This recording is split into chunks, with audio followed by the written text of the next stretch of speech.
Asante ndugu Neville. Ninafuraha sana kuwa hapa ndugu Neville, na fursa ya kuketi katika ulimwengu huu wa roho tena katika Kristo Yesu. Wala idadi kamwe haijapata kunisumbua, hunichochea daima. Unajua zaidi, mimi niko nyumbani zaidi wakati nikiwa na idadi ndogo, maana hivyo ndivyo ninavyofikiri kanisa lilivyo. Naam, nina andiko kwa ajili ya jambo hilo linalosema, msiogope enyi kundi dogo, ni mapenzi ya Baba yenu kuwapa ule ufalme. Nami ningenini, hilo ndilo kundi dogo ninalotaka kuhesabiwa pamoja nalo kwenye siku ile ambalo yeye alisema lisiogope. Nasi tunafuraha sana kwa ajili ya majaliwa ya kushuka kuja huku usiku wa leo. Nami si kuja nikiwa na nia ya kuhubiri. Muda mfupi tu uliopita kulikuwako na mtu aliyekuja mlangoni, na wakati nilipokuwa katika kusoma nikiandaa muktadha kwa ajili ya somo ninalotaka kutumia mara moja sasa katika mikutano ijayo ya Phoenix na Tucson na kote kule, nami nilikuwa nikilishwa chakula bora kweli katika roho, mwajua, kwa mambo mazuri ya Mungu kuhusu mkataa na lile somo juu ya mkataa. Ndipo mke wangu akaja na akaniambia ya kwamba kulikuwa na mtu fulani aliyekuwa amekuja kuniona, nami sikusikia vizuri. Ndipo baadaye Bwana akasema, je, utakuwa huko chini kanisani usiku wa leo? Nami nikasema nafikiri, na nikaendelea kujaribu kudumu katika roho juu ya yale niliyokuwa nikifanya. Na akarudi na kusema ilikuwa ni mgonjwa aliyekuwa akija kuombewa. Nikasema vema, basi nitashuka niende kanisani kwa vyovyote vile, unaona, na ni kuwaombea wagonjwa. Mimi daima hiyo ni, najua mambo hayo ni tunapaswa kuwaendea upesi iwezekanavyo wakati watu ni wagonjwa na wahitaji. Mtu yeyote ambaye amekuwa mgonjwa anajua jinsi ya kuthamini maana ya kuponywa na nguvu kuu za Mungu za uponyaji, na ni jambo zuri sana, ni majaliwa ya jinsi gani. Sasa Jumapili ijayo, Bwana akipenda, ndugu Neville na hao wengine wasipokuwa na jambo lolote maalum, nilifikiri Jumapili ijayo asubuhi ni kuwaletea watu ujumbe wangu wa Krismasi, kwa sababu kuwaacha baadhi yao wanatoka mbali sana, wajua, na kama vile Georgia na sehemu mbalimbali, na hiyo itawaruhusu kurudi kwa wakati mzuri kununua vitu vya Krismasi madukani na kadhalika. Na Bili ndiyo kwanza atoke aje na kuniambia, akasema, dada yangu Delos, Jumapili ijayo jioni kabla tu ya ibada, ana namna fulani ya zawadi ndogo kwa ajili ya watoto, kipindi kidogo hapa wanachokiendea, mwajua, mchezo mdogo wa Krismasi wanaotaka kuufanya kabla ya ibada kuanza. Nami nikasema, vema, hiyo itakuwa Jumapili jioni, sivyo? Akasema, naam. Nikasema, hilo halitakatiza kitu hata kidogo. Basi sasa mnaona, Jumanne ijayo ndiyo mkesha wa Krismasi. Basi ama juma lijalo Jumanne ni Krismasi. Kwa hiyo hilo lingewaharakisha watu, mnaona, halafu inawabidi kurudi nyumbani kwenye mkesha wa Krismasi na Jumatatu. Kwa hiyo nikawaza ya kwamba mimi, naam, majuma mawili, hilo ni sawa, majuma mawili ni sawa. Kwa hiyo nikawazia labda ningekuja usiku wa leo na kuwajulisha watu, kama Bwana anapenda na ndugu Neville hana jambo lolote maalum, ya kwamba kwa kawaida mimi hupenda kuuleta ujumbe wangu wa Krismasi kwa kanisa na ujumbe wangu wa Pasaka na lolote Bwana analoweka moyoni mwangu kutoa. Na Jumapili ijayo, Bwana akipenda, Jumapili ijayo asubuhi nitatoa, na sababu ya mimi kuuchukua asubuhi badala ya jioni, ambapo watu wanaotoka mbali sana wana alasiri ya kusafiri ili waweze kufika nyumbani, mnaona, na afadhali ningeufanya usiku. Nafikiri jioni ni bora zaidi. Ninapenda ibada ya jioni wakati jua linapotua, kitu kama hicho. Ilikuwa ni Mungu katika bustani ya Edeni kwa Adamu, angekuja wakati wa jua kupunga na kuzungumza na Adamu. Naona nami naipenda ibada ya jioni. Lakini na jinsi hali ya mambo ilivyo hapa, kwamba ingekuwa ni bora kwamba niifanye asubuhi, basi ili kwamba watu wapate kuondoka. Nami nina furaha ya kwamba maskani inaongezwa hapa nje kufikia mahali pengine huko kuzidi hapa tulipo, huku nafasi zaidi ikiongezewa. Baada ya wasiwasi mwingi na usumbufu, hatimaye tuliipata hata hivyo. Mwajua, maskini mzee ndugu Bosworth alikuwa na ucheshi. Alisema mtoto mchanga anayelia kwa sauti kubwa zaidi ya wote ndiye anayeshughulikiwa zaidi. Kwa hiyo kwa namna fulani hilo ni kama kusema mengi sana, mwajua. Na kwa hiyo nafikiri ni vema kulia kidogo mara kwa mara, sivyo? Kwa hiyo basi nataka kumpongeza ndugu Anthony na wenzake hapa kwa ajili ya muziki huo mzuri. Ndio kwanza niingie nikausikia huo. Na mwajua ala hizo ni tarumbeta. Nimetamani mmoja wa watoto wangu, angalau mmoja wao, acheze tarumbeta. Mimi na ala hizo za kupuliziwa. Beki alianza kwenye piano, bali yuko kwenye kile kitu kidogo cha kitineja, mwajua, ambapo anataka kuachana nayo sasa. Naye alianza, mwalimu alisema ya kwamba itawabidi kuanza na muziki pendwa. Sio, sasa simaanishi, najua nalomaanisha, vianzio na kadhalika vya muziki dhati, kusudi wapate kuingiza muziki wa kidini kwake. Wakati anapofikia kiwango cha juu cha huo, ndipo anawazia, vema, nitauacha tu. Na mimi watoto ni shida, na kwa vyovyote vile haina budi iwe ni wito wa Mungu kwa kuanzia. Naamini dada yake Sara huko nyuma atamshinda hata hivyo, wala hajapata kufunzwa. Kwa hiyo basi wito wa Mungu ni bora wakati mtu una kipaji jinsi hiyo. Lakini ninapenda tarumbeta. Nakumbuka wakati walipoiweka wakfu maskani hii hapa nje pembeni, tarumbeta zilipigwa nusu siku hapa nje. Pale msalabani ambapo Mwokozi wangu alifia, pale chini ambapo nilisihi nikilia nipate msamaha wa dhambi, hapo ndipo damu ilipakwa moyoni mwangu wakati nilipokuwa nikiingiza maandishi yangu katika jiwe la pembeni. Nami ninakumbuka usiku mmoja katika kanisa la Utatu la Kimethodisti, wakati mzee Daktari Morrison, wengi wenu enyi watu mlioishi huko nyuma katika siku zangu mnamkumbuka Daktari Morrison, mzee mtakatifu. Asbury ilipoteza mmoja wa watu mashuhuri sana tangu Asbury walipompoteza Daktari Morrison, kwa umri wake, mzee mcha Mungu. Nami siku zote nilipenda kumsikia akihubiri. Nami nilienda huko kumsikiliza kwenye kanisa la Utatu la Kimethodisti pale. Na usiku huo wavulana wawili walitokea kwenye roshani ndogo, wakati tu mimi na mke wangu tulipokuwa tukipanda juu, nao walikuwa wameinua tarumbeta zao hewani namna hiyo na ala hizo hapo, nao wakauimba huo pale msalabani ambapo Mwokozi wangu alifia, ule msalaba mkubwa pale juu ukizunguka. Nilisimama tu mtaani na kuinua mikono yangu, nikaanza tu kumsifu Mungu mara moja.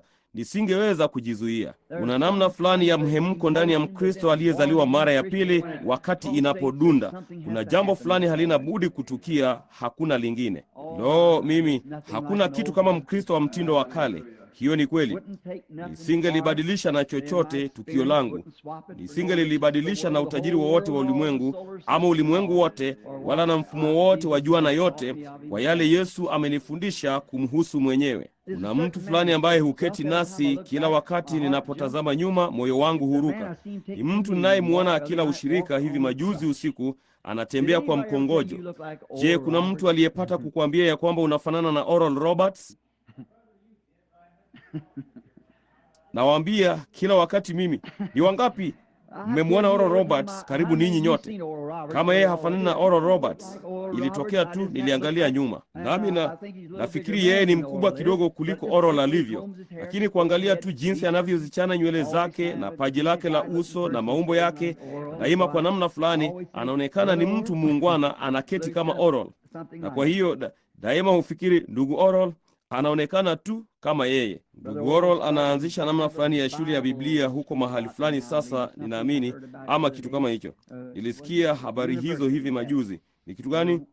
Chuo kikuu. Naam, ndugu Carl Williams ni mmoja wa mkataa wake kwa namna fulani, sijui ni kitu gani sasa. Sasa kumbukeni, Jumapili Bwana akipenda tutaanza. Nina Pasaka ama ujumbe wa Krismasi, halafu nina shukrani kuhusu kuanzishwa kwa maskani.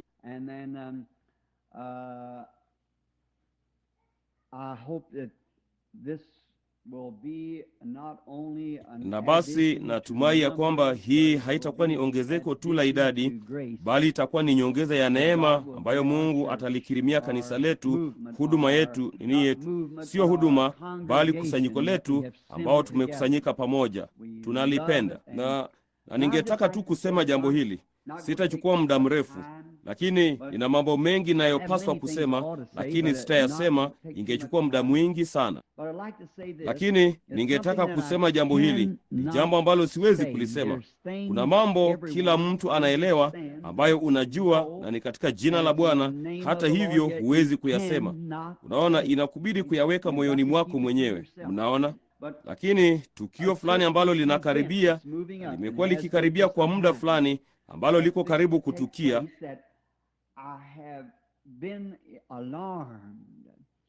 ambapo nimeshangaa sana kumwona Roho Mtakatifu akitembea miongoni mwa watu kufikia mahali hapo, nao hawajui hata jambo moja la duniani, naona, bali kumwona Roho Mtakatifu akisogea kwenye hilo.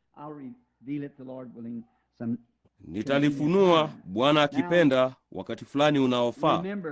Sasa kumbukeni, hiyo inaonyesha Mungu miongoni mwao.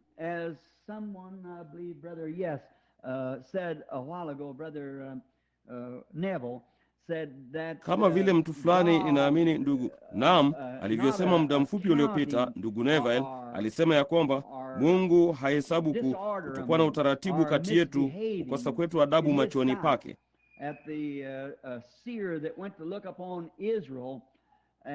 Ya kwamba yule muonaji aliyeenda kuangalia Israeli na angeweza kuwaona kwa jicho lake la kawaida, na jinsi mambo yasivyokuwa na utaratibu, jinsi ambavyo walikuwa wametenda mabaya na wangepaswa kulaaniwa.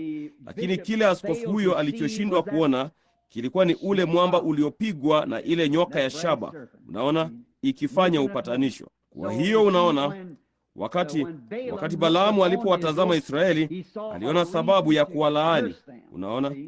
Bali wakati Mungu alipowaangalia, je, aliona ule upatanisho? Akasema, wewe ni kama nyati. Amina. Nani anayeweza kuweka chochote mapitoni mwako? Mcha Mungu jinsi gani! Mahema yako ni yenye haki jinsi gani! Hivyo ndivyo Mungu alivyowaona, unaona. Si vile mwanadamu alivyowaona, sio vile watu wenye vyeo walivyowaona, bali jinsi yeye alivyowaona. Na Mungu, jalia hiyo iwe ndiyo sehemu yangu. Jalia hiyo iwe ni sehemu yangu, kwa kuwa sina kitu kwa nafsi yangu ninachoweza kudai. Sina cha mkononi niletacho, ninaushikilia tu msalaba wako. Unaona, huo tu ndiyo yote tulionayo. Vema, huu ni usiku wa mkutano wa maombi, ama si usiku wa mkutano wa maombi, bali hili hapa kwa namna fulani ni kundi la kiinjilisti. Sisi tunapenda kuliweka neno.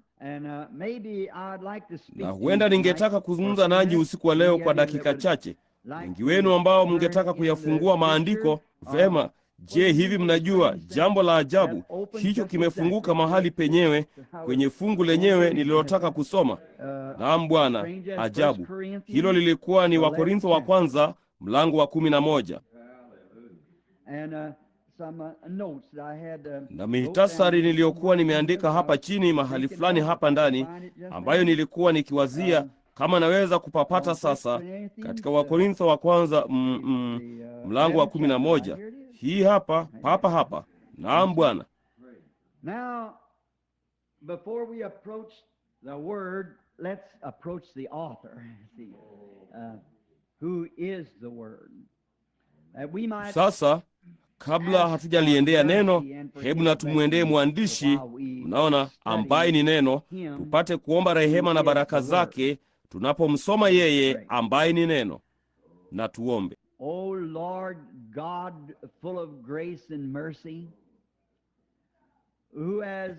Bwana Mungu uliyejaa neema na rehema, ambaye umekuwa radhi kote katika wakati, baada ya mwanadamu kutenda dhambi na kuweka lile shimo kubwa kati yake na wewe, shimo ambalo asingeweza kujivusha kurudi mwenyewe.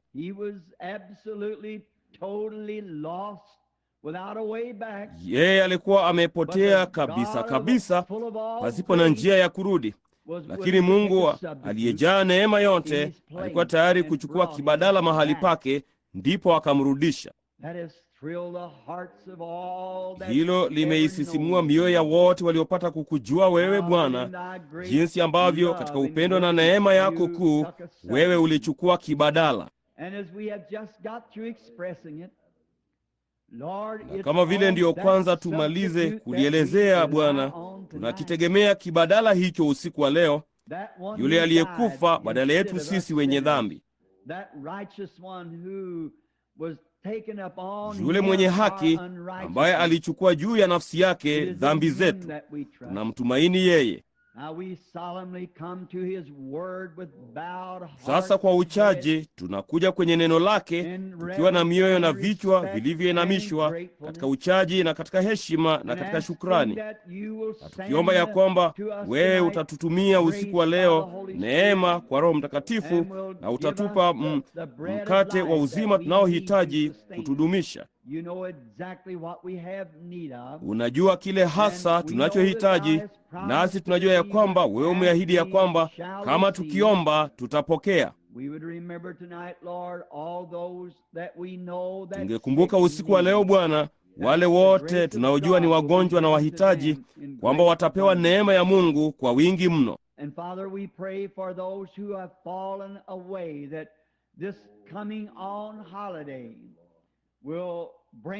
Na Baba, tunawaombea wale walioanguka, ya kwamba sikukuu hii ijayo italeta kumbukumbu moyoni mwao, ya kwamba kutoka mahali walipokuwa wakati mmoja wameanguka kwenye sehemu ya nje ya ushirika wako. Mungu, tunaomba ya kwamba watarudi. Tujalie Bwana.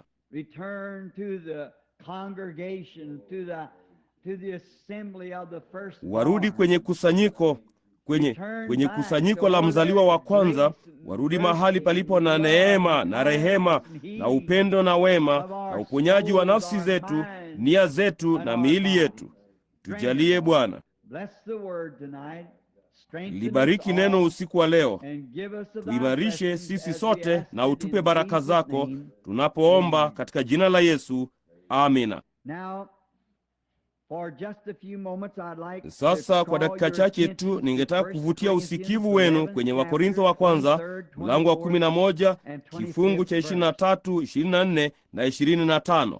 For I have received of the Lord that which I also delivered unto you. Kwa maana mimi nalipokea kwa Bwana niliyowapa ninyi, ya kuwa Bwana Yesu usiku ule aliotolewa alitwaa mkate, naye akiisha kushukuru akaumega, akasema, twaeni mle, huu ndio mwili wangu uliovunjwa kwa ajili yenu. Fanyeni hivi kwa ukumbusho wangu.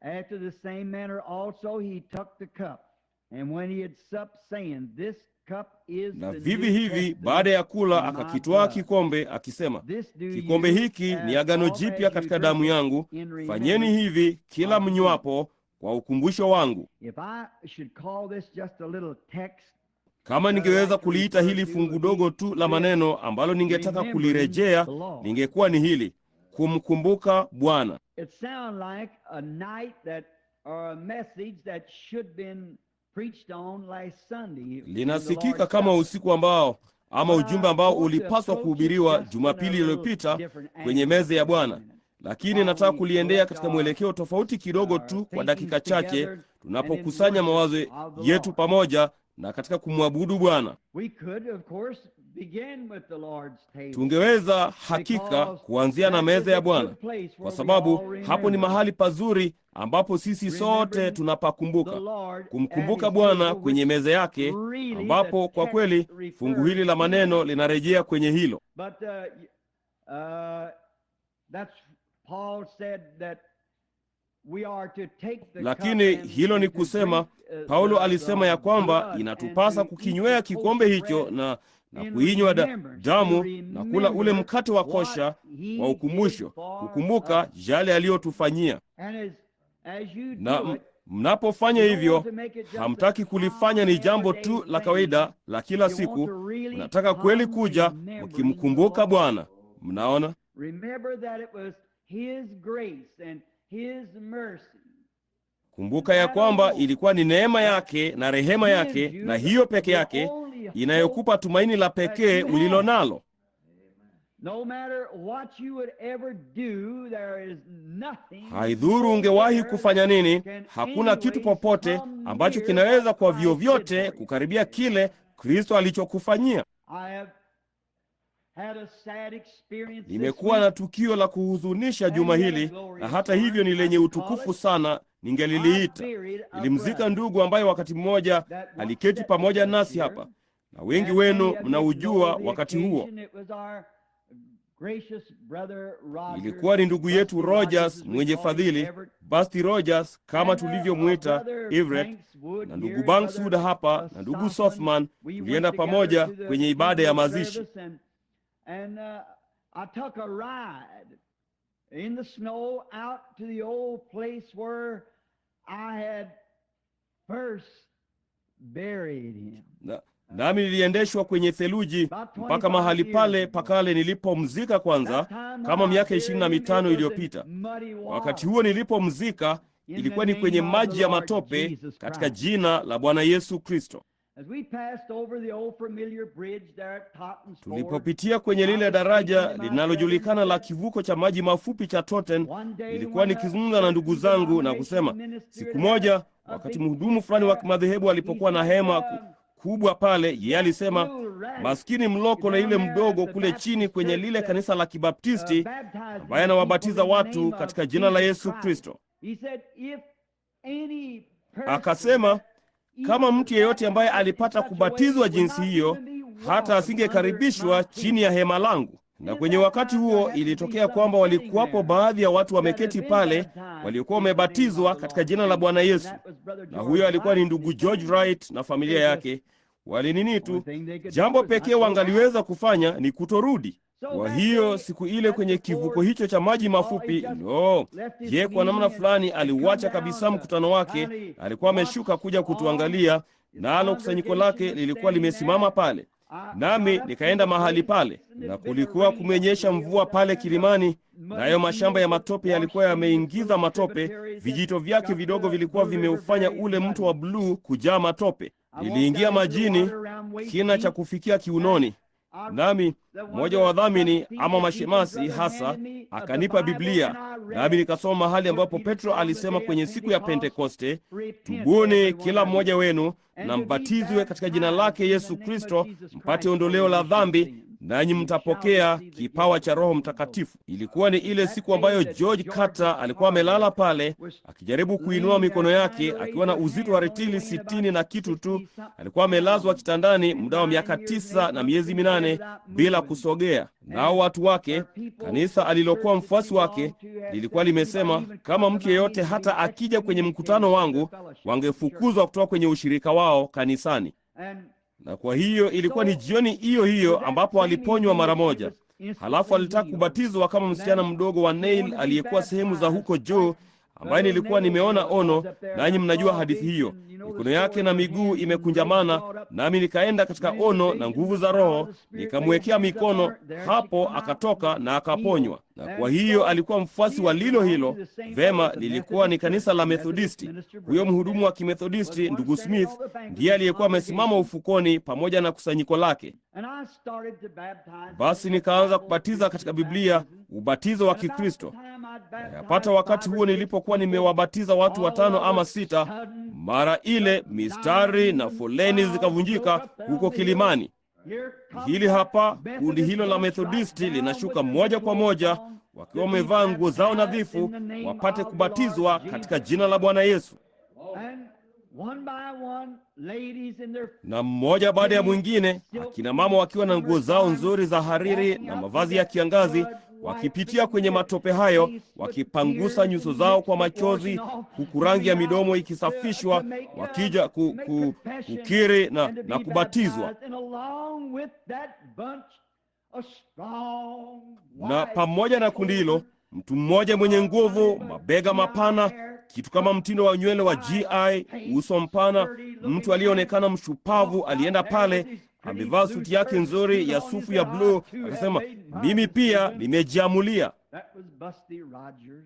Huyo alikuwa ni Basti Rogers, bila mtu yeyote kumwambia chochote. Hapo nikamzika katika jina la Bwana Yesu Kristo juu ya maungamo yake. Na juma lililopita nilimweka kaburini huko Milltown, nami nikahubiri somo la ukamilifu wa ufufuo. Nimekuwa mmishonari na kuona miungu mbalimbali na wanafalsafa, na hivyo ndivyo kila moja wa hizo ilivyo nje ya Ukristo. Ni falsafa tu, jinsi ambavyo wanaamini hili, lile ama linginelo. Lakini yule muumba mkuu aliumba viumbe. Hapana budi kuwepo na muumba kama kuna uumbaji, na kama kuna uumbaji ulifanywa na muumba. Na kazi ya mtu yeyote humwakisi mwenyewe. Yeye ni seremala mzuri, anafanya kazi nzuri, anajenga. Na endapo ni makanika mzuri, anafanya kazi nzuri. Kazi yako hukuakisi tu, na uumbaji wa Mungu humwakisi Mungu. Na Mungu aliumba kila kitu kwa kusudi fulani, na kila kitu kinachotumikia kusudi la Mungu wakati kinapokufa kina ufufuo. Niambie kitu kimoja. Nami nilileta vitu vingi kama maua na miti, na jinsi ambavyo jua huchomoza asubuhi. Mtoto mchanga aliyezaliwa ni mnyonge miali yake, karibu saa 4 ni tineja, na saa 6 linawaka katika nguvu zake, katika uzuri wa wanamama ama wanaume. Na karibu saa 8 alasiri inakuwa karibu kama mimi, na halafu kufikia saa 11 alasiri inakuwa kama babu, linalala chini, na hatimaye miali yake inapoa ardhini na linakufa.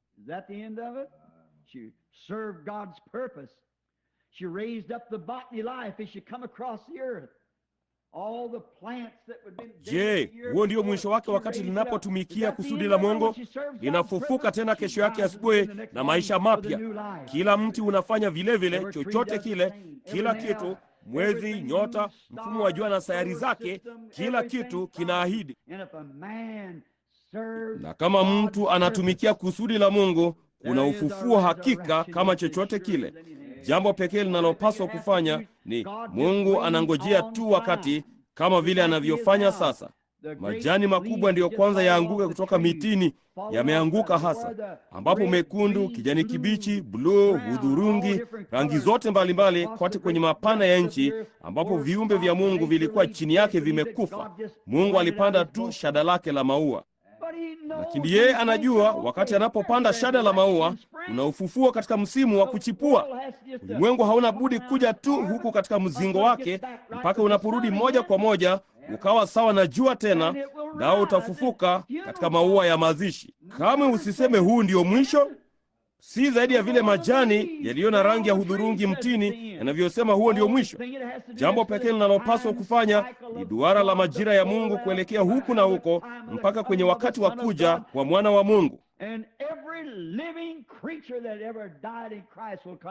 Na kila kiumbe kilicho hai kilichopata kufa katika Kristo kitafufuka tena katika uwepo wake, kumkumbuka yeye. Lo, itakapofikia mwisho wa safari yangu, ninataka kufa katika uwepo wake, nikimkumbuka ya kwamba yeye ndiye ufufuo na uzima. Yeye ndiye huo. Basi tunapokuja kwenye meza ya Bwana, meza ya Bwana kama nilivyoielezea hapo kabla, sio tunaamini kile tunachokiita ushirika ni kuula mkate. Tunaweka kitu kibaya, tunaweka kitu sahihi mahali pabaya. Mkate sio unaojalisha, divai sio inayojalisha. Huo ni mkate wa kosha na divai. Lakini jambo ambalo ni ushirika, maana yake ni kuzungumza na katika kuzungumza na yeye, kumkumbuka. Nafikiri ndio wakati uliobarikiwa sana wa ibada. Mnaona, kila saa ya maisha yetu inapaswa kuwa ni ushirika.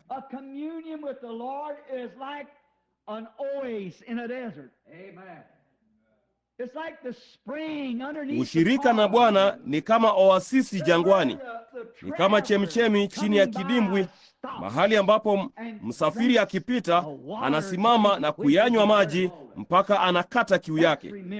Hiyo ni kumkumbuka Bwana.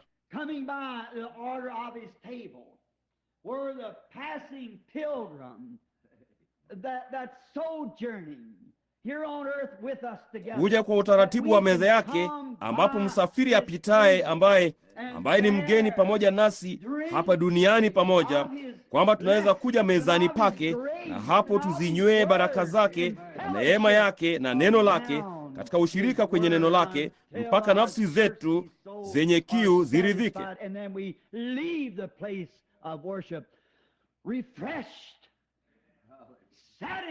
Na kisha tunaondoka mahali hapa pa kuabudia, tumeburudika, tumeridhika, tukitoka kwenda kukabiliana na shida za jangwani, tena shida za maisha ya jangwani.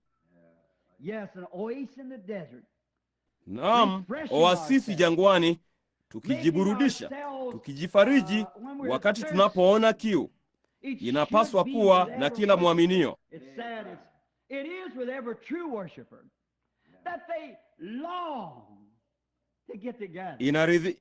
Ndivyo ilivyo na kila mwabuduo wa kweli, ya kwamba wana shauku ya kukutana pamoja. Kuna jambo fulani kuhusu ushirika ambalo ni la kiungu, limeamriwa na Mungu na ni takatifu, safi, na wenye haki wanalionea kiu. Kama vile Daudi alivyosema ya kwamba nafsi yake ilimwonea Mungu kiu, kama ayala alivyoionea mito ya maji.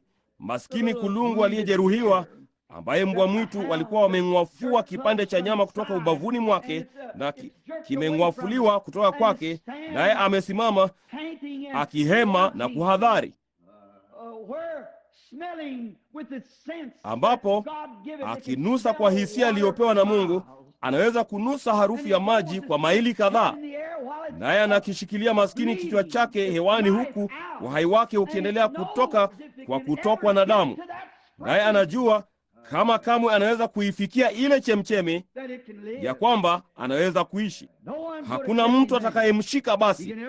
Akiwahi kuyafikia maji, atampumbaza kila mbwa ungaliweza kumfukuza nao, kwa maana anajua amepata tegemeo la uhai. Na wakati kanisa linapofikia mahali hapo, ambapo kwamba Kristo ni muhimu sana kwetu, hata tunaona kiu kufika kwenye uwepo wake, na sisi kwa sisi ni tegemeo litoalo uzima. Hakuna ibilisi anayeweza kukushinda. Hata mauti yenyewe imeshindwa hapo. Lo, ni tumaini la jinsi gani! Ni mahali pa jinsi gani kujiburudisha wenyewe. Na katika kufanya jambo hilo, tukikumbuka Kristo ndiye aliyefanya hilo liwezekane kwetu. Yeye ndiye aliyetufanyia mambo haya, hatuna budi kumkumbuka. Kwa kuwa kumbukeni, wakati mmoja tulikuwa wageni na bila Mungu, wa mataifa, tumechukuliwa na sanamu bubu. Lakini kumbukeni, Kristo alikufa si kwa ajili ya Myahudi, bali kwa kila kiumbe cha jamii iliyoanguka ya Adamu. Kristo alikufa.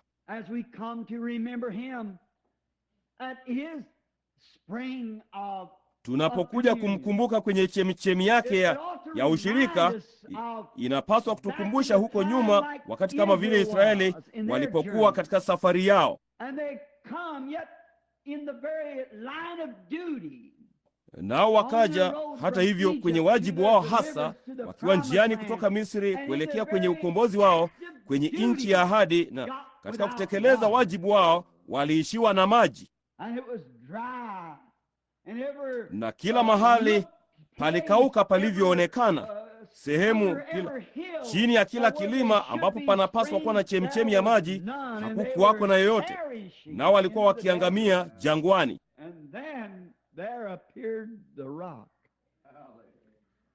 Ndipo ukatokea ule mwamba, ambapo Musa aliupiga mwamba huu, na kutoka kwake yakafoka maji tele. Kila mtu aliyekuwa na kiu, kila mwanamke aliyekuwa na kiu, mtoto ama hata kila mnyama aliyekuwa na kiu angeweza kunywa maji kwa wingi.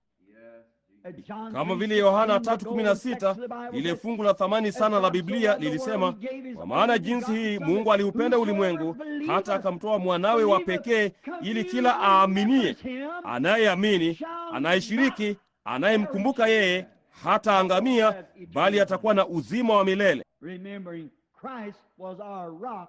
Tukikumbuka Kristo alikuwa ndiye mwamba wetu uliopigwa apate kuuokoa ulimwengu unaoangamia.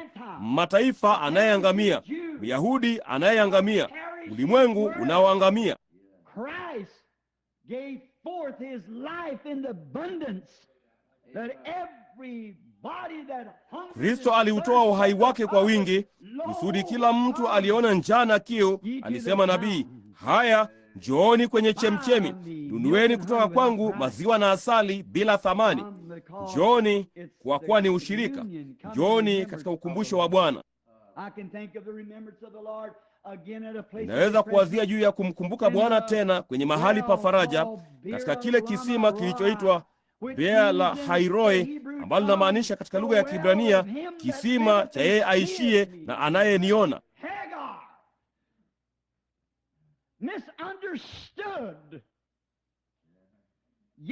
Hajiri alieleweka vibaya, hata hivyo akiwa kwenye wajibu wake. Alieleweka vibaya, akalaumiwa na akafukuzwa bila mahali pa kwenda, pamoja na mtoto aliyekuwa akifa, nayo maji yalikuwa yamekwisha kwenye chupa. Na maskini jamaa huyo alikuwa akilia, na ni moyo wa mama tu ungaliweza kujua maana ya kusikia kilio hicho cha maji, huku maskini ulimi wake mdogo ukivimba na midomo yake imekauka sana, na mtoto wake akidhoofika kila dakika. Amefukuzwa moja kwa moja kwenye wajibu, hana mahali pa kwenda.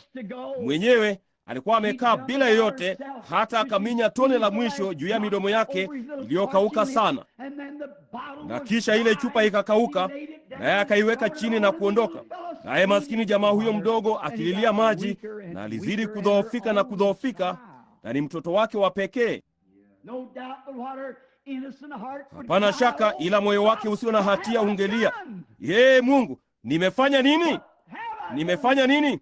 Na asingevumilia kumwona mtoto huyo akifa mikononi mwake, kwa hiyo akamlaza chini ya kichaka. Naye akaenda kama mwendo wa kutupwa kwa mshale, labda yadi 100 au zaidi, naye akaona mti mdogo, ndipo akapiga magoti, na hapo akaanza kulia, kwa maana alishangaa. Kwa nini? Kama alifanya yaliyo sawa, mbona jambo hili limjie? Mara nyingi tunawazia hivyo juu ya magonjwa yetu na mateso, unaona, bali labda yote yanafanyika kuonyesha neema na rehema. Na wakati alipowazia, alisikia maskini vilio vidhaifu, wakati hatimaye vikififia kabisa kwa ajili ya maji. Akasikia sauti ikinena na kusema, kwa nini unalia? Unalilia nini?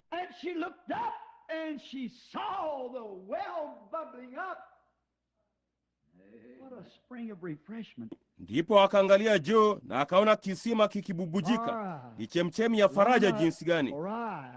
Beer la Hairoi, huenda nikalitamka hilo vibaya. B-A maradufu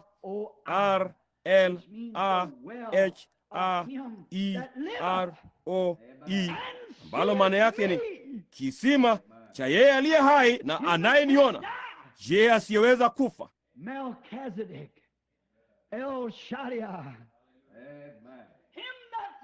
Melkizedeki, El Shaddai, ye aishie na anayeniona, akijua haja zangu, amenikumbuka.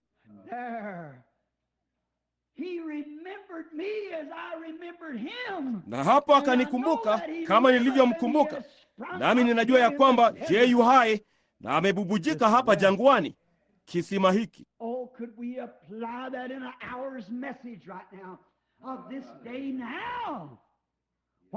Lo, hivi tunaweza kutumia hilo katika ujumbe wa saa moja sasa hivi juu ya siku hizi sasa, wakati jangwa la makanisa, madhehebu na injili ya wahubiri wa jamii na mitindo ya ulimwengu imenyemelea ikaingia ndani na imeunda madhehebu na kuvunjika.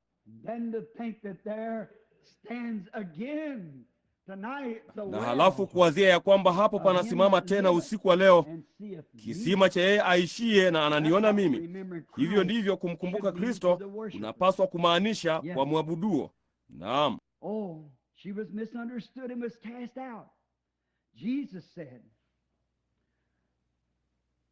Lo, yeye alieleweka vibaya na akatupwa nje. Yesu alisema wakati alipokuwa hapa duniani, mimi ndimi maji yaliyo hai, mimi ndimi maji ya uzima. to draw another little thought here.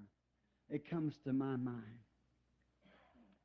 When Jesus was on trial, Nami ninataka kuchukua wazo lingine dogo hapa and for linalokuja niani nothing mwangu. else but mockery Wakati Yesu sake, alipokuwa hukumuni, na si kwa kitu kingine ila kwa ajili ya dhihaka, je, alipelekwa kutoka kwa Pilato mpaka kwa Herode. Sasa haikumbidi Pilato kufanya hivyo, na mwajua hata alijaribu kuiosha mikono yake ajiondolee hilo. Lakini akiisha kuwa mikononi mwako, huna budi kujiamulia. Huwezi kulisukumia kwa mtu mwingine, ni wewe kama mtu binafsi. Lakini yeye, je, alipelekwa kwa Herode kumfanyia tu dhihaka, kwa sababu yeye alikuwa na jina mashuhuri la kuwa mfanya muujiza na kadhalika, na alikuwa aliyetupwa nje kutoka kanisani. Kwa hiyo Pilato mwenyewe alifikiri angempeleka tu kwa Herode, na huenda hilo lingetatua ile chuki ya kale waliokuwa nayo mmoja kwa mwingine. Na kwa hiyo Yesu alivushwa mitaani na kushushwa kwenye sehemu nyingi mpaka akakutana na mahakama kuu, Herode.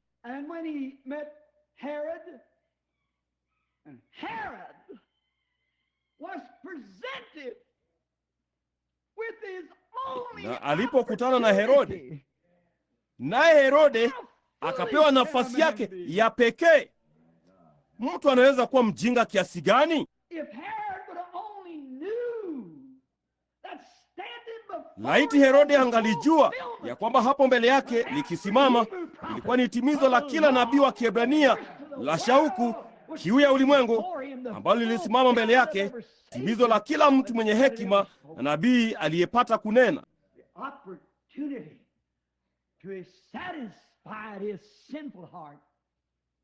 Nafasi ya kuuridhisha moyo wake wenye dhambi kwa neema na rehema. Alikuwa ni mtu mjinga jinsi gani!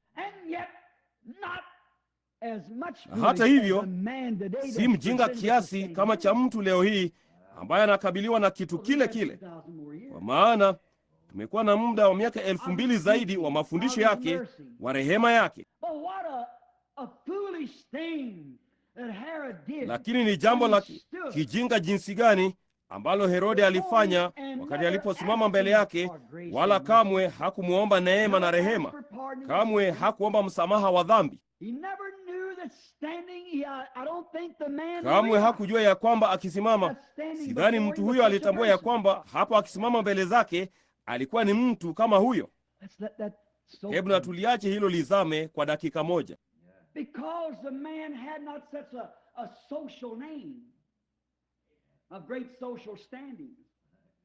Kwa sababu mtu huyo hakuwa na jina kubwa sana katika jamii, kwa mashirika mbalimbali na vilabu na kadhalika ambavyo alihusishwa navyo. Hakuwa na jina kama hilo,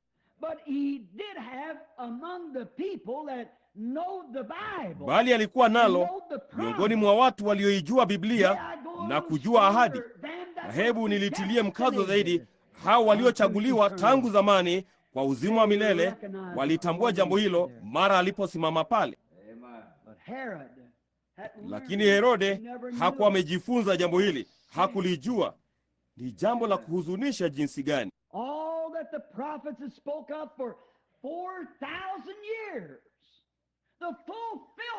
Yote ambayo manabii walikuwa wamenena habari zake kwa muda wa miaka 4000, timizo la kilio cha ulimwengu lilisimama mbele yake. Hapo mbele yake ulisimama utimilifu wote.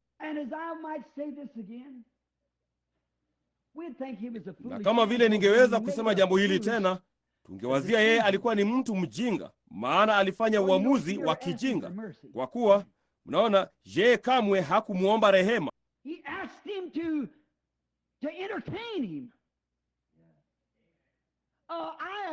Alimwomba amburudishe.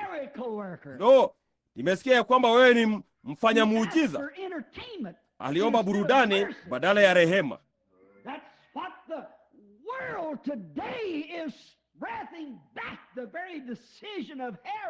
Hivyo ndivyo ulimwengu leo hii unavyotoa tena ule uamuzi wa Herode, wakati wanapomwona Kristo mfanya miujiza akifanya jambo lile lile leo hii alilofanya wakati huo, na mambo pekee wanayohitaji hebu nikuone ukifanya hivi na vile. Hati mnasema Herode atakuwa na mahali pabaya pa kusimama. Mtu wa siku hizi atakuwa na mahali pabaya zaidi pa kusimama. Herode alikuwa na ujuzi wa miaka 4,000, manabii na watu wenye hekima. Tuna miaka 6,000 pamoja na mafundisho mazuri mno ukilinganisha na waliokuwa nayo siku hizo. Hakika ni jambo la jinsi gani lililofanya. Ndivyo ilivyo siku hizi, jambo lile lile. Shida ilikuwa ni nini? Herode kamwe hakulitilia maanani sana, hakutulia aliwazie hata kidogo.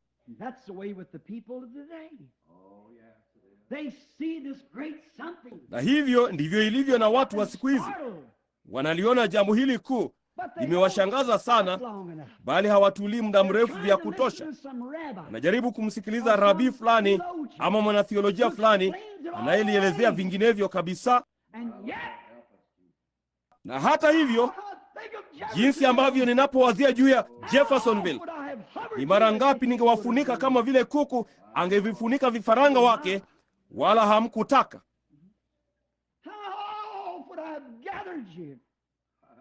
Ni mara ngapi ningaliwakusanya, ni mara ngapi ningeliufanya huu shamba la kielelezo ambao mataifa yote wangeruka waje huko, wala hamkutaka. Mnaona? Mnaona?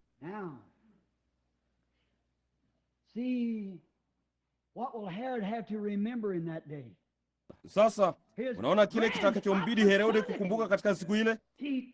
Nafasi yake nzuri sana aliikataa, na huko ng'ambo mahali fulani katika yale maeneo aliyopotea usiku wa leo, je, anakumbuka yale aliyofanya kuhusu jambo hilo? Hilo limechelewa sana sasa. Msiache jambo hilo liwe kwetu. Huu ndio wakati wetu wa kuzuriwa. Hebu na tumkumbuke Kristo kwamba ni yeye yule jana, leo na hata milele. Waebrania 13:8. Usingojee mpaka maeneo fulani huko katika waliolaaniwa, katika kile kiwango usichoweza kuingia katika uwepo wa Mungu, na wakati wako umekwisha duniani katika jinamizi za kutisha. Utakumbuka ulikuwa na nafasi yako, nawe ukaipuuza. Hebu vijana waliangalie jambo hili. Hebu wote na waliangalie. Herode hakuliwazia kwa uzito sana. Nafasi yake ya pekee, je, aliomba tu aburudishwe, na kwamba Yesu angefanya namna fulani ya kitimbi, atoe sungura kutoka kwenye kofia ama mwajua ama jambo fulani. Aliwazia huenda akawa, kwa maneno mengine, alimfikiria kama mchawi. Tumesikia ya kwamba unaweza kufanya mazingaombwe. Hebu nikuone ukifanya mazingaombwe yako sasa.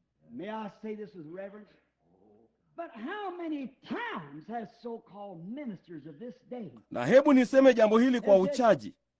Lakini ni mara ngapi wale wanaojiita wahudumu wa siku hizi wamesema, kama kukiwako na Roho Mtakatifu, kama unaamini ya kwamba Roho Mtakatifu ni kama tu alivyokuwa hapo mwanzo, hebu nikuone ukimchukua maskini nani hapa, ama huyu, mtu huyu hapa, mwanamke huyu hapa, nitaenda niwalete. Hebu nikuone ukifanya hivyo. Je, wanatambua ya kwamba huyo ni Roho yule yule? La, hawatambui. Aliyemwambia Yesu, kama wewe ni mwana wa Mungu, chukua yafanye mawe haya mkate. Kama wewe ni mwana wa Mungu, tuambie ni nani aliyekupiga kichwani? Kama wewe ni nabii, tuambie ni nani aliyekupiga? Akiwa amefungwa kitambaa usoni mwake. Wakampiga kichwani, kisha wakapitishiana kijiti hicho mmoja kwa mwingine. Wakasema, tuambie kama wewe ni nabii, tuambie ni nani aliyekupiga, tutakuamini basi. Tuambie kama wewe ni mwana wa Mungu. Sisi ni waaminifu mioyoni mwetu.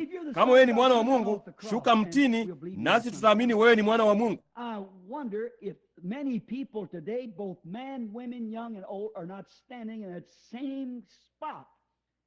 Sijui kama watu wengi siku hizi, wote wanaume, wanawake, vijana kwa wazee, hawasimami mahali pale pale.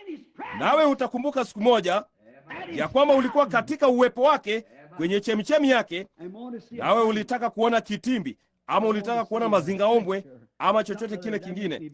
Hilo lingenifanya niliamini. Hebu nihisi mtetemo mgongoni mwangu, na hebu nifanye hili ama lile, nitaliamini. Mnaona muhemko fulani, ni ibada dhahiri ya sanamu. He asked a question I like to ask the church tonight. Mnajua Yesu alisema katika kisa kimoja, aliuliza swali. Ningetaka kuliuliza kanisa usiku wa leo jambo hili. Yesu alisema, kwa nini? Kwa nini? Kwa nini mnaniita Bwana wenu wala hamfanyi mambo niliyowaamuru mfanye? Mngewezaje kuniita Bwana wala hamlishiki neno langu? Kwa nini kuniita Bwana na huku mnayakana mambo ambayo nimewaamuru kuhubiri na kufundisha?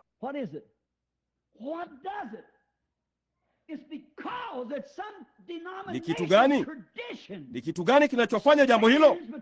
Ni kwa sababu mapokeo fulani ya kimadhehebu yanasimama kati yao na neno, na kitu chochote kinachosimama kati yako na Mungu ni sanamu, kinapachukua mahali pa Mungu. Kwa nini kukuita Bwana? Bwana maana yake ni umilikaji. Bwana anamiliki mali.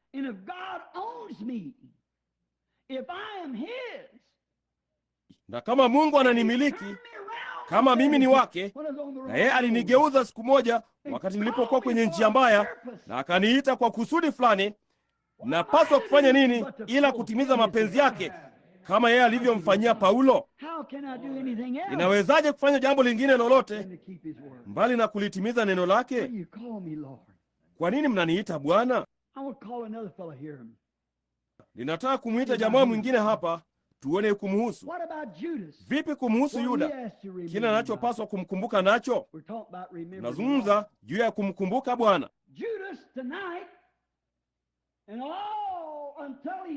Yuda usiku wa leo, hata wakati hata kuwapo tena, hana budi kukumbuka ya kwamba yeye aliuza haki zake za mzaliwa wa kwanza. Alimuuza Yesu apate faida ya kibinafsi.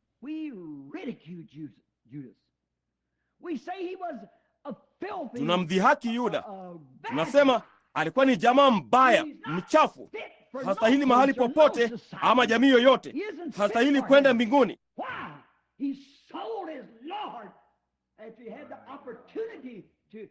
Kwa nini? Je, alimuuza Bwana wake baada ya yeye kuwa na nafasi hata ya kuwa mwanafunzi, kuwa mtume, wito ulio wa juu zaidi katika Biblia, wa juu kuliko nabii. Alikuwa na nafasi kuwa mtume na akaiuza haki hiyo kwa ajili ya faida ya kibinafsi. Na sasa hana budi kukumbuka jambo hilo. Hivyo ndivyo anavyomkumbuka Yesu, faida ya kibinafsi.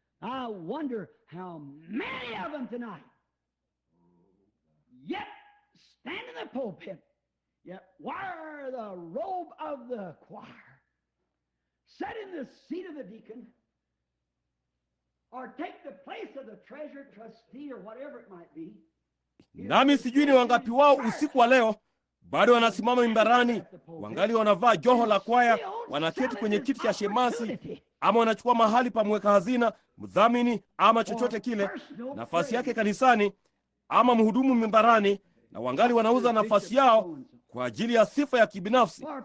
Daktari, askofu, nani, kwa ajili ya sifa ya kibinafsi, faida ya kibinafsi. Fulani aliniambia wakati mmoja, ninaamini hiyo ni kweli, lakini kama ningehubiri jambo hilo, ningekuwa nikiombaomba mtaani.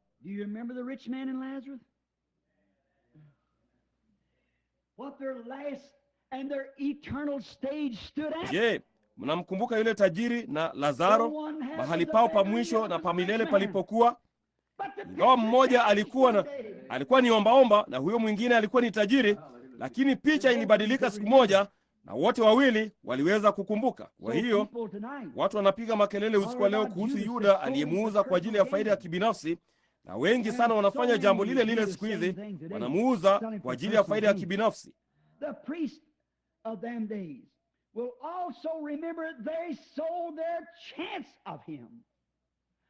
Kuhani wa siku hizo pia atakumbuka waliuza nafasi yao ya kumpata yeye, nafasi yao ya kuwa mtumishi wake, kuwa mwanafunzi wake, kuwa mwongofu kwake. Waliiuza kwa ajili ya wivu wenye sumu. Walilionea wivu fundisho lake. Mbona wakati alipokuwa na umri wa miaka 12 tu, angeweza kuwashangaza kwa njia yoyote, bila kutambua jambo hilo ya kwamba huyo alikuwa ni Masihi.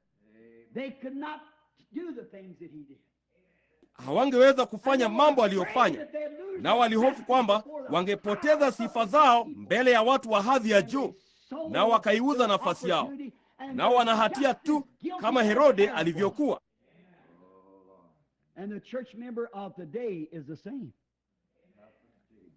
Na mfuasi wa kanisa leo hii ni vile vile. Kama waliyatumainia madhehebu yao na kadhalika siku hizo, na waliogopa nini yao, hadhi zao kubwa, wangetupwa nje ya masinagogi. Ilikuwa ni kitu gani basi? Ilikuwa ni ibada za sanamu, wakiabudu sanamu za kanuni za imani ama sanamu za kanisa la kidini, badala ya kulikubali neno lililo hai ambalo lilidhihirishwa mbele zao. Nao waliliona neno la Mungu. Biblia ilisema tumemwona na kumpapasa kwa mikono.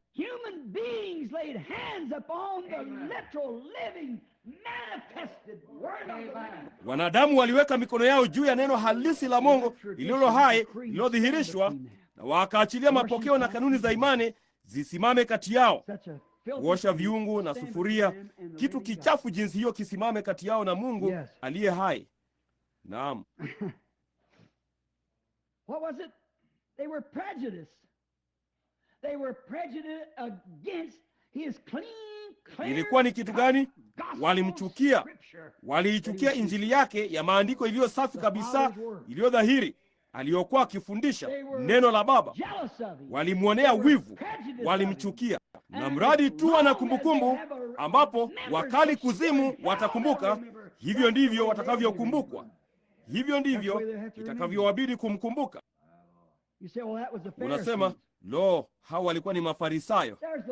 Kuna maskini mama mmoja aliyezoea kuja kwenye kanisa hili. Lo, ninadhani labda wengi wenu mnamjua. Anaishi mbali hapa chini ya mtaa. Alikuwa ameanguka, na kila nikimwona ananikimbilia, anaweka mikono yake kwenye yangu. Ndugu Bill, niombee, nimerudi nyuma. Mumewe ni nini? La, nafikiri wanaishi upande wa juu wa mtaa huu hapa. Nimemwona katika roho, nimeiona roho wa Mungu juu yake, na yeye akicheza, kushangilia na kadhalika. Naye alikuwa ameanguka. Naye alikuwa amelala hivi majuzi hospitalini hapa nje akifa. Ndivyo walivyodhania. Naye akaniita niende nikamwombee. Je, na mume wake walikuwa wazuri sana kwa mke wangu, wakati mke wangu maskini msichana mdogo mwenye uso mchafu, mgombovu, na wangemnunulia rinda dogo ama kitu fulani mara kwa mara kumsaidia aende shuleni. Haidhuru ni kitu kidogo jinsi gani, huwezi kumfanyia Mungu jambo moja asiloweza kulikumbuka.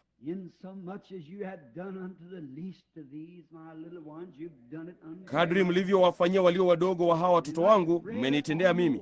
Na kama mkate juu ya maji utarudi. Huyo hapo maskini mwanamke huyu mdogo aliyerudi nyuma, amelala, analia akiushika mkono wangu.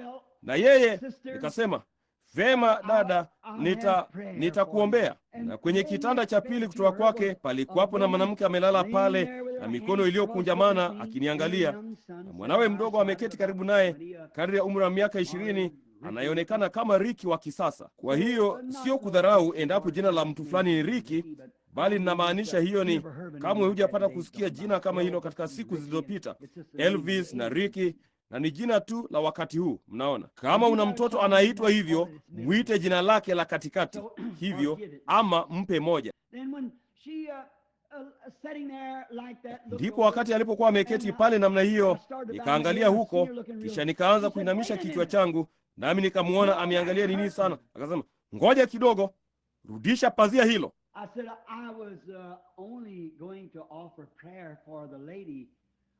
Nikasema, nilikuwa tu nikitaka kumwombea mama huyu. Hivi wewe si mwaminio?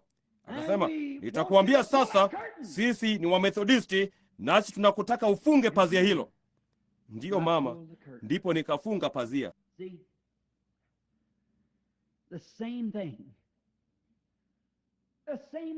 Mnaona, jambo lile lile siku hizi, kuchukia sana. Alijuaje nilikuwa mhudumu wa aina gani? Sikuwa nimepata kumwona mwanamke huyo, bali labda alikuwa amemsikia mtu fulani akisema ya kwamba iliamini katika kuponywa kwa wagonjwa, naye alikuwa amefundishwa dhidi yake. Hakuwa na uhusiano wowote nao. Alinawa mikono yake kwa huo.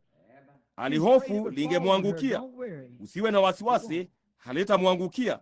Si zaidi ya vile Pilato angaliweza kuliondoa mikononi mwake kwa kulinawa.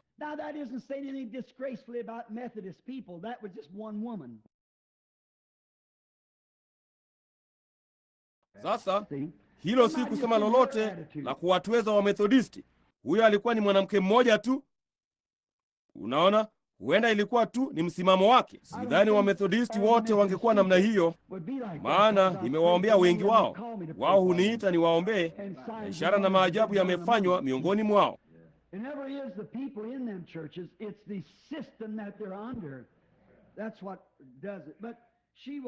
Kamwe si watu kwenye hayo makanisa, ni mfumo walio chini yake.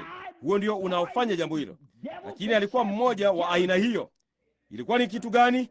Wivu dhahiri wenye sumu uliopagawa na Ibilisi. Ningeweza kusema jambo fulani kwenye mkutano fulani uliokuwa hapa jijini wakati mmoja, na wakauliza ni kwa nini hawakunialika kwenye huo, lakini nitakwepa hilo kwa sababu niko nyumbani.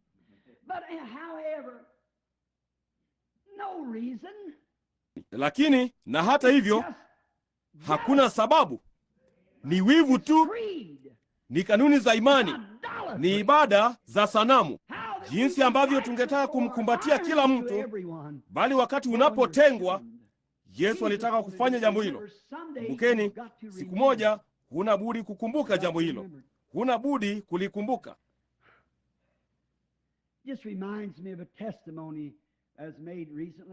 Inanikumbusha tu juu ya ushuhuda uliotolewa hivi majuzi. Mhudumu naye alikuwa kwenye lift akipanda juu hapa kwenye jengo la Heiban,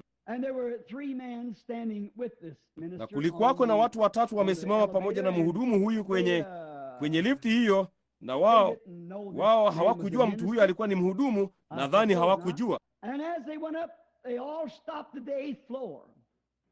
Basi walipokuwa wakipanda juu, wote walisimama kwenye orofa ya 8. Ndipo mtu mmoja akamwangalia mhudumu huyo na akasema, unajua nini? Hapa ndipo karibu sana na mbinguni tutakapopata kufika.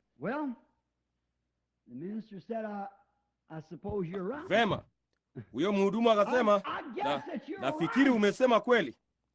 Nafikiri umesema kweli, kwa kuwa mradi tu tunategemea matendo yetu mema, hatutaenda zaidi ya hapa. Hiyo ni kweli.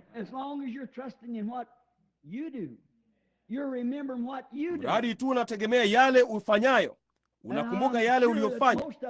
Nami nina hakika karibu sisi sote tunajua hatukufanya lolote, hatustahili lolote. Kasema, nafikiri kama tunatumainia matendo yetu mema, huu ndio umbali tutakaopata kufika.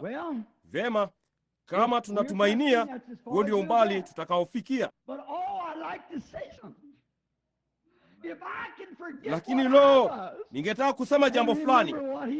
Kama ninaweza kusahau kile nilichokuwa na kukumbuka kile alicho yeye, kama ninaweza kumkumbuka Yesu, kama ninaweza kumkumbuka pale msalabani, kama ninaweza kukumbuka kile alichonifanyia,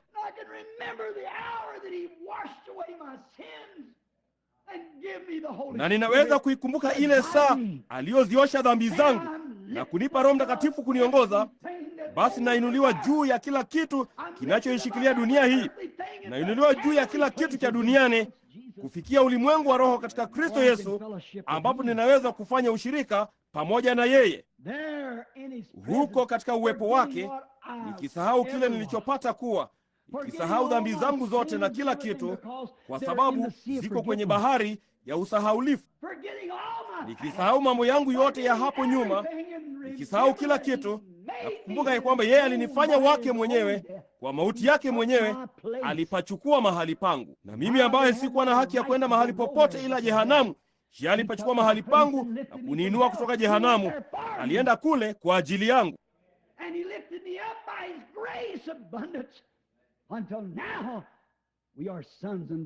Naye akaniinua juu kwa wingi wa neema yake, mpaka sasa sisi ni wana na binti za Mungu, nasi tumeketi kwenye ulimwengu wa roho katika Kristo Yesu, tukishangilia siku zote na kumkumbuka yeye aliyetuleta salama umbali huu.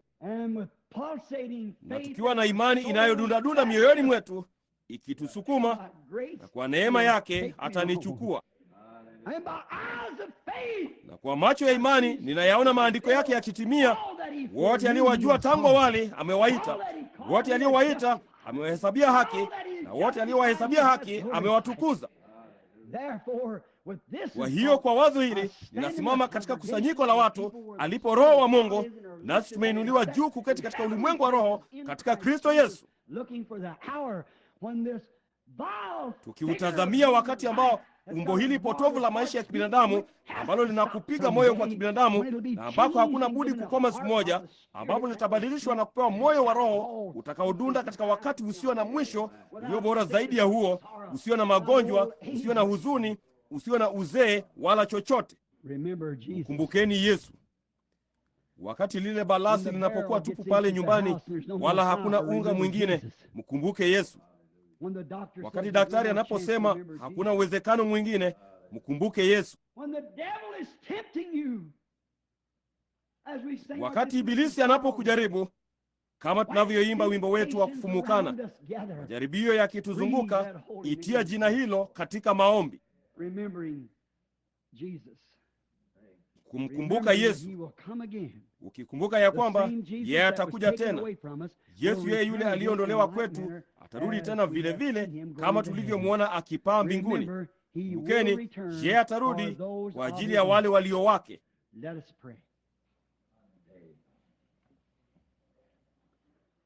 And with our heads bowed,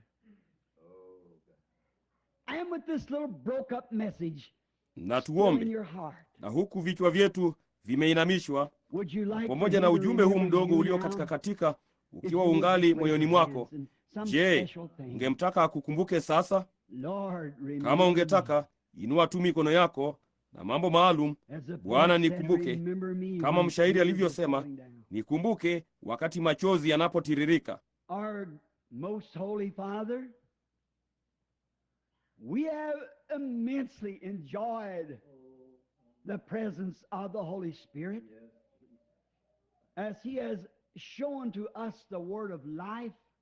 Baba yetu aliye mtakatifu sana, tumeufurahia sana uwepo wa Roho Mtakatifu, jinsi alivyotuonyesha neno la uzima, huku tukikumbuka shimo ambalo tulitolewa, na sasa tumetolewa kwenye shimo hilo na kufinyangwa tukawa watoto wa Mungu kwa neema ya Yesu Kristo. I remember him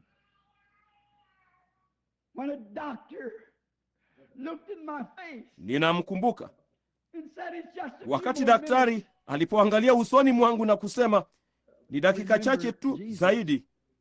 Ninamkumbuka Yesu. I remember Jesus when I was at the altar crying for mercy. Ninamkumbuka Yesu wakati nilipokuwa madhabahuni nikilia nipate rehema, na nafsi yangu ilikuwa imelemewa na mzigo. Ninakumbuka mzigo ulioniacha. Yesu aliuchukua mzigo wangu. A few months ago, sitting on the bench, looking down the scope of miezi michache iliyopita, nikiwa nimeketi kwenye benchi nikiangalia kwenye darubini ya mtutu wa bunduki kulenga shabaha, naye shetani hapana budi aliwazia, hii ndio nafasi yangu sasa. And when the gun exploded and the barrel and stock and the gun action went, na wakati bunduki hiyo ilipolipuka, nao mtutu na tako lake na tendo la bunduki vikarushwa kila upande, nao moto ukaruka ukanizungukia kabisa, na nikajaribu kusimama kwa miguu yangu, nayo damu ikibubujika. Ninakumbuka ilikuwa ni Yesu. Wakati daktari aliponiangalia wala hakuona athari yoyote iliyotokea, je, alisema, jambo pekee nilijualo ni kwamba hapana shaka Bwana alikuwa ameketi hapo pia akimlinda mtumishi wake. Angekuwa amelipuliwa vipande vipande kwa mlipuko kama huo. Mungu, jinsi sote tunavyoyakumbuka mambo hayo. We come to the fountain filled with blood drawn from Emmanuel's veins. Tunakuja kwenye chemchemi iliyojaa damu iliyotolewa kwenye vena za Emanueli. Tubariki Bwana pamoja usiku wa leo. Unajua kusudi na lengo lililo nyuma ya kila moyo ambao umeinua mkono. Wewe unajua shauku na haja.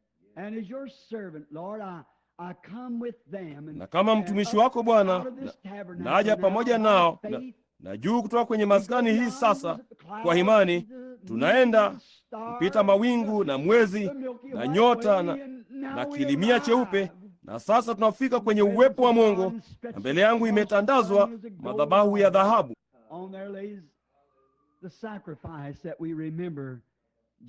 Hapo pana ile dhabihu ambayo tunaikumbuka, Yesu ambaye alisema, muombeni Baba lolote katika jina langu, nitalifanya. Jalia imani yetu isishindwe Bwana, bali jalia tukumbuke ya kwamba tunapokea tunachoomba kama tukikiamini, kwa kuwa tunakumbuka Yesu alikufa apate kutupatia hicho na kutuhakikishia.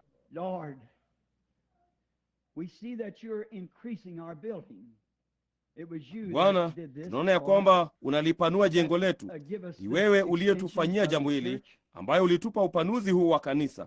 Nasi tunajua ya kwamba ilikuwa ni wewe Bwana uliyetupa kanisa hili hapo awali. Naomba ya kwamba wewe utabariki jitihada hizi.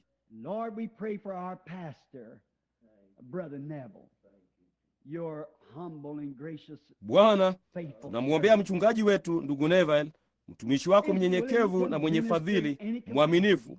Yuko tayari kuhudumu katika hadhi yoyote, haidhuru kama ni kwenye kiti cha nyuma ama kama ni kulifagia kanisa.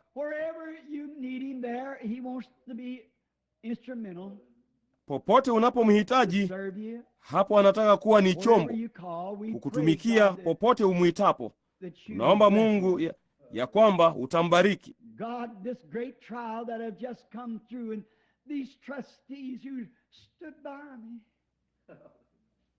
Mungu, jaribu hili kuwa ambalo ndio kwanza nilipitie, na hawa wadhamini waliosimama pamoja nami, na kanisa hilo ambalo liliniombea, na hatimaye ushindi ukaja.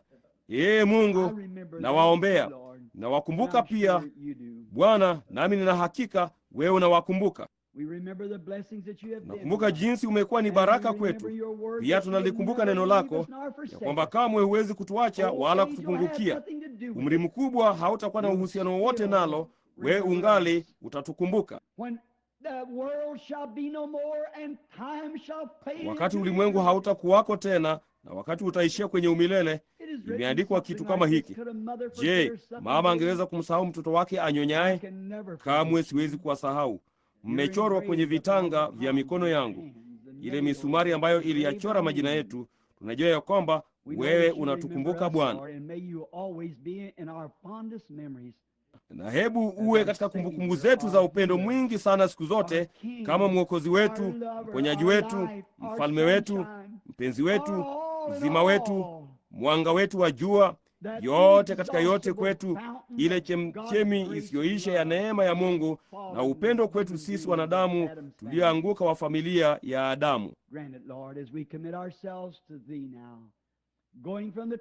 Tujalie Bwana, tunapojikabidhi kwako sasa, tukiondoka maskanini usiku wa leo, tukimkumbuka Yesu. Amina. Je, mnamkumbuka? Mnampenda? You love him? Now I think in our little broken message we might say this. Sasa nafikiri katika ujumbe wetu mdogo uliovunjika, huenda tukasema jambo hili. Paulo alisema, lolote tufanyalo tulifanye kwa Roho. Katika mambo yote tunapaswa kumkumbuka. Hebu na tusifanye maamuzi mpaka tumkumbuke. Hebu tusifanye kitu maana kitakuwa ni cha kijinga. Kama adui akiupiga upande mmoja wa shavu, hebu na tukumbuke alilofanya kabla hatujampiga. Hebu na tukumbuke tendo lake. Kama kuna uamuzi wa kufanywa, hebu na tungoje, tukumbuke aina ya uamuzi ambao tunafikiri yeye angefanya, halafu tuache huo uwe ndio uamuzi wetu. Kama tukiwa na haraka, hebu na tukumbuke yeye kamwe hakuwa na haraka. Mnaona? Kama tukishikwa na wasiwasi mkubwa sana, kumbukeni yeye anaishi katika umilele. Wakati hauna maana kwake, ni lengo na kusudi la moyo wetu. Hebu na tumkumbuke.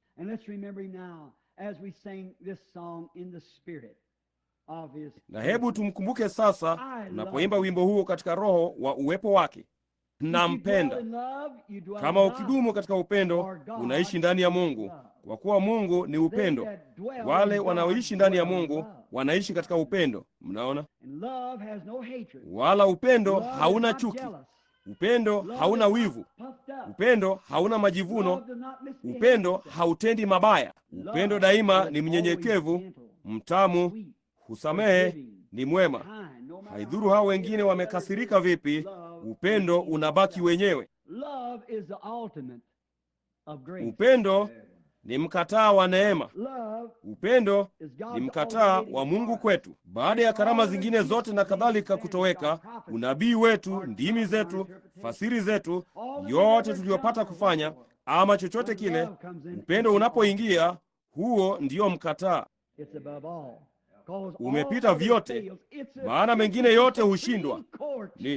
Ni maamuzi ya mahakama kuu, ni nguzo ya kufungia, ni nyota ya kaskazini inayowaweka wanamaji sawa, ni dira inayotuongoza.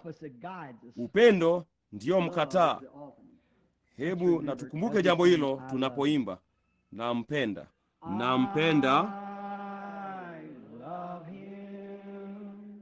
nampenda, kwani alinipenda kwanza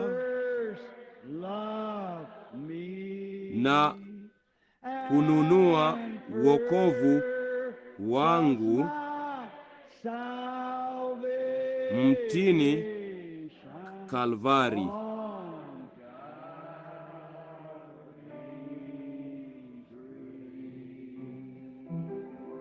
Nampenda, nampenda, kwani kwanza. Sasa kumbukeni, yeye alinipenda naye akamtoa mwanawe.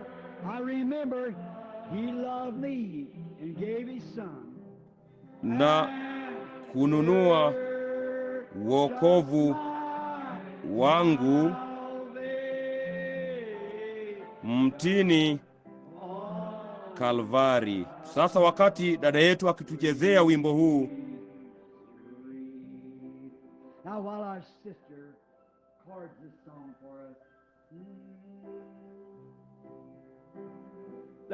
hebu tu katika utamu wa ushirika, wakati tumeketi pamoja katika ulimwengu wa roho katika Kristo, sasa tuchukue kila kitu kutoka moyoni mwako. Pia kumbukeni, neno la Mungu linasema hivyo, mimi ni mtumishi wake, yeye yupo hapa. Basi hebu na tupeane tu mikono na mtu fulani na kusema, Mungu akubariki ndugu. Endapo una adui, simama na umwendee. Unaona, Mungu akubariki ndugu. Tunapoimba pambio hilo tena na kupeana mikono sisi kwa sisi, hivi hutafanya jambo hilo sasa kwa utamu kweli katika roho? Nampenda.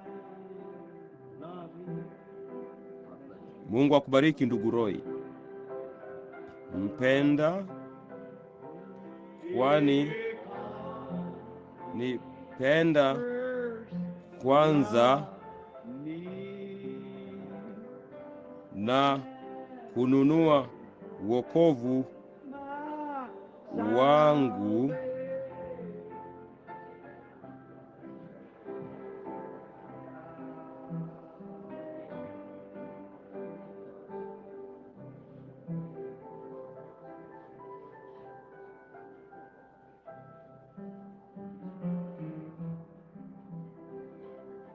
huku mikono yetu imeinuliwa sasa. Nampenda, nampenda,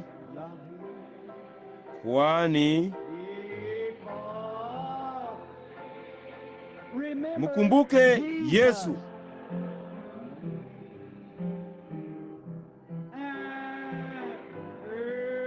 Na kununua wokovu wangu mtini Kalvari. Sasa hebu na tuinamishe vichwa vyetu na kuuvumisha.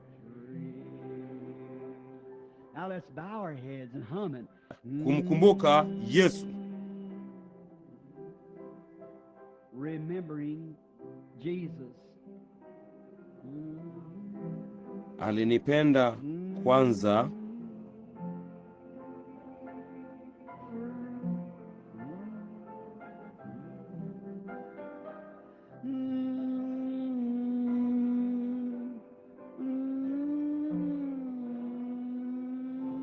Mtini Kalvari. Sasa huku dada yetu akiucheza kwa utamu na polepole, nitamwomba ndugu yetu mwema, ndugu Neville, je, una neno unalotaka kusema lolote?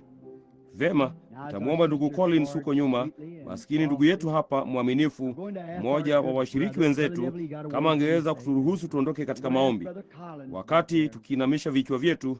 Ndugu Collins, Our loyal little brother here, one of the associates, if he'll dismiss us in prayer while we bow our heads, Brother Collins.